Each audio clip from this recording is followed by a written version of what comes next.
باغ چقدر باصفاه. اینجا کوچه است. سلام دوستان، امیدوارم حالتون خوب باشه. من امروز تو شهرستان نطنزم. حدوداً با شهر اصفهان 120 کیلومتر فاصله دارم و آمادم به روستای تامه.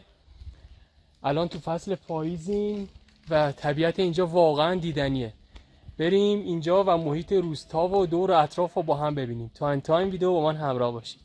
روستای تامه در 7 کیلومتری جنوب غربی شهر نطنز و در دامنه شرقی کوه کرکس واقع شده. سلام آقا اولاغه. طبیعت پیرامون روستای تامه به علت کوهستانی بودن منطقه و وجود چشمه و آبشار در پیرامون این روستا به عنوان ییلاق خوشاب و هوای شهر نطنز محسوب میشه. شغل بیشتر مردم روستا کشاورزی و دامداریه و از مهمترین محصولات کشاورزی این روستا میتونیم گلابی رو نام ببریم که به تحفه نطنز معروفه. در سمت غربی روستای تامه دو دره وجود داره. دره اول به نام دره پاپول در امتداد کوچه باغات تامه شما را به پای آبشار زیبا و مرتفع تامه میبره.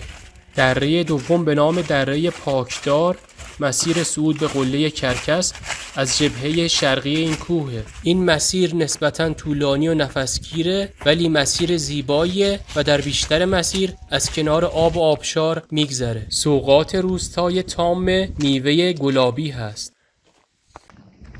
ما الان کنار بستر خشک یه رودخونه ایم که احتمالاً آبشار تامه به اینجا میریزه. من اول تصمیم داشتم برم آبشار تامه رو ببینم ولی راهش خیلی سخت بود و پیاده رویش طولانی بود و گفتن آب نداره. اهالی روستا گفتن آب نداره. منم دیگه تصمیم گرفتم بیام خود روستا رو ببینم که الحق و الانصاف طبیعت خیلی زیبایی هم داره. الان وسط فصل پاییزی.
این خونه رو ببینید، معماریش به سبک سنتیه، با کاهگل ساخته شده.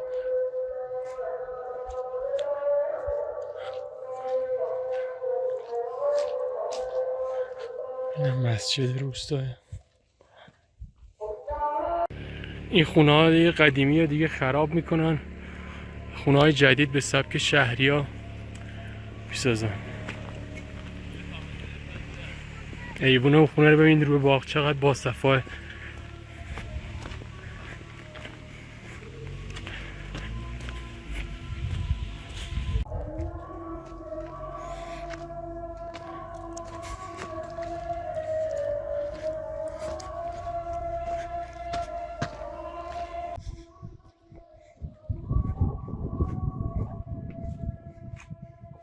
نمیدونم اینجا کوچه است یا حیاته.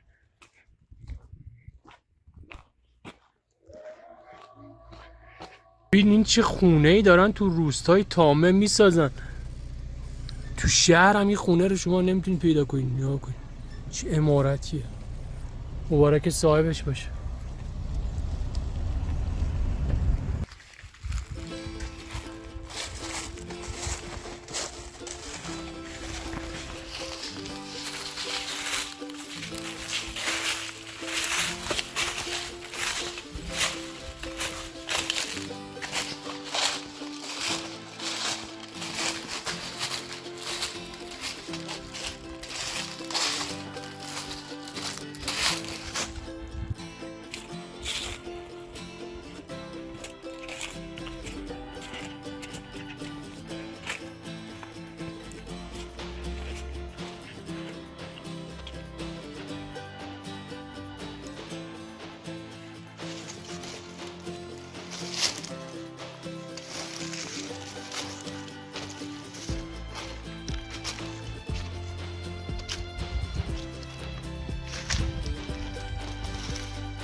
امامزاده اینجاست. این درخت ها و این محیط خیلی باصفا کرده اینجا. چنار در کنار امامزاده خیلی قدیمی و قطوره. ببینید